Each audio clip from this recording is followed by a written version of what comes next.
Hello दोस्तों, नमस्कार। मैं पीके राजपूत। आज हम आपके कुछ कमजोरियों पे बात करेंगे, सिर्फ आपकी कमजोरियों पे। आज का हमारा कोई टॉपिक किसी से रिलेटेड नहीं है, सिर्फ आपसे रिलेटेड है।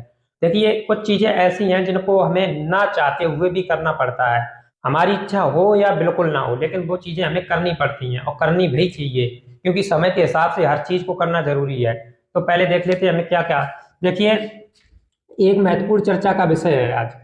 आपके कई नेता लोगों का, मेरे पास दो लोगों का फोन आया कि भाई सब लोग वीडियो बना रहे हैं हमारे धरने पर, आप नहीं बना रहे। तो देखिए, उनकी मदद करना आपका परम कर्तव्य है, जो आपके लिए इतना भागा फिर रहा है, इस जिले उस जिले, यहाँ जाते वहां जाते, कभी लखनऊ, अयोध्या, कानपुर। तो आपको तो इतना तो बनता ही है, जब वो कम से कम हजारों किलोमीटर का ट्रैवल कर रहे हैं इधर से उधर, तो क्या आप 70-80 किलोमीटर का ट्रैवल नहीं कर सकते? और देखिए, धरने के 48 दिन हो गए हैं। जो धरना चल रहा था, मैंने इससे पहले भी एक धरने पे वीडियो बनाया था, जो अनवरत धरना चल, देखिए आज दिन तक का इतिहास है। जैसे हमारी भर्ती है जिसमें मैं सिलेक्ट हुआ हूँ, तो उसका इतिहास है। हम लोगों में यूनिटी बहुत थी। हम लोग जब भी कहीं धरना होता था, कम से कम 5-6 हजार लोग आराम से पहुंच जाते थे। लड़कियां भी बहुत मात्रा में आती थी। लेकिन आप लोगों में यूनिटी नहीं है, एकता नहीं है बिल्कुल भी। आपके सारे बैच बिखरे पड़े हुए हैं, आप लोगों में खुद में एकता नहीं है। तो आप लोगों की भीड़ नहीं हो पाती। ज्यादा से ज्यादा वही 4 से 10, ज्यादा से ज्यादा 100-200 लोग हो पाते। इससे ज्यादा हो ही नहीं। तो इससे सरकार को कोई फर्क नहीं पड़ने वाला, जब तक 6-7-8 हजार लोग नहीं जाओगे। जाओ आराम से, शांतिपूर्वक अपनी बात रखो। वहां पे कोई लाठी थोड़ी ना मार रहा आपको। आपको जाना, आराम से वहां पे बैठना। आपसे मिलने आएंगे अधिकारी, उनको अपनी बात बताना कि हमारी ये समस्या है, इसलिए हम आए हैं। वो बात समझेंगे, आप उसका आपको सोल्यूशन देंगे। आप आराम से घर आ जाएंगे। इसके अलावा कुछ नहीं है। मेरी भर्ती में जितने भी धरने हुए, लखनऊ में, इलाहाबाद में, बहुत धरने हुए। कम से कम 10 बार, 10-20 बार तो हम धरने में गए होंगे।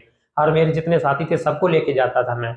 तो देखो, जितने जिले स्तर के लोग हैं, जैसे अपने आप को नेता मानते हैं, जो लोग जिले स्तर के हैं, नहीं भी नेता मानते हैं, तो आप हर जिले से कम 50-60 लोग, कम से कम, ज्यादा से ज्यादा नहीं तो 50-60 लोग तो जाने चाहिए। वैसे कम से कम 100-125 लोग तो एक जिले से जाने ही चाहिए।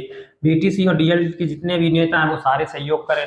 अपने जिले में जाएं, संपर्क करें बच्चों से, साथ उनको ले जाएं, उनको मोटिवेट करें वहां से जाने के लिए।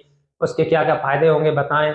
या फिर उनसे कहें कि हमारे साथ चलो। अब देखिए, नेता जो हमारे हैं वो सुस्त सुस्त पड़े हैं। कोई मतलब ही नहीं, हो रहा सो होने दो। तो ऐसे नहीं होता। हमारे नेता जो थे बहुत एक्टिव थे।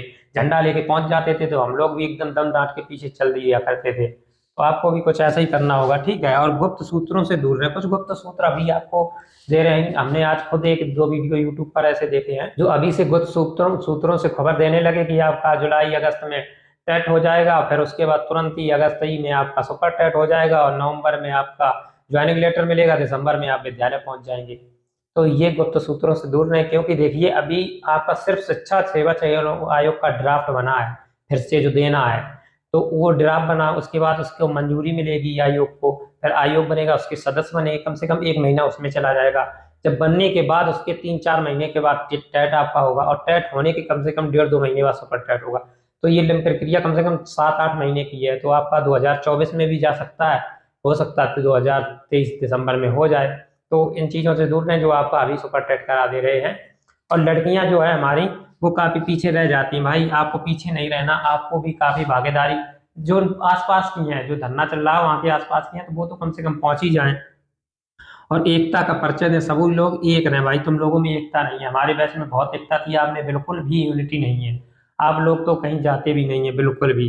और शिक्षा सेवा चयन आयोग का अभी ड्राफ्ट बना है, ये कमेटी बनी है। ये आयोग अभी गठित नहीं हुआ है। तो कुछ लोग आपको बता रहे हैं आयोग गठित हो गया, ये वो, तो ऐसा कुछ नहीं है। इन लोगों से दूर रहें। तो देखिए, चर्चा का विषय ये है हमारा कि आप लोग धरने में जाइए, शांतिपूर्वक अपनी बात रखिए। आपको जाना भी चाहिए, क्योंकि हम लोग, अब उदाहरण है शिक्षा विभाग, बिना धरने के कुछ होता नहीं। हो सकता है ये ड्राफ्ट जो कमेटी बनी है, जो लोग धरना दे रहे हैं उनकी वजह से बनी हो। संख्या और जाएगी तो हो सकता है और जल्दी स्पीड बढ़ जाए। तो आप लोग, जो 18 तारीख को फाइनल धरना है, 18 मई को, तो उसमें सभी लोग सहयोग करें और सभी लोग जाएं, शांतिपूर्वक अपनी बात रखें। उसके बाद वापस अपने घर आ जाएं। आप एक शिक्षक बनने वाले हैं, तो वहाँ पे सभ्यता का परिचय देना है।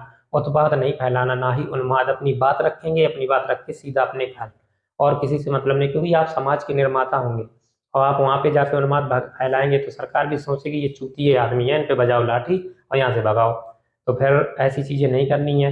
लड़कियां भी जो आसपास की हैं, वो अगर जहां तक कोशिश हो तो आप पहुंचिए। अगर नहीं पहुंच सकती हैं तो हर प्रकार से सहयोग कीजिए, जिस प्रकार से हो सके। आपके दो दो लोग हैं जो बहुत भागे फिर रहे हैं, सारे जिलों में ट्रैवल कर रहे हैं, उनका फोन भी आया मेरे पास।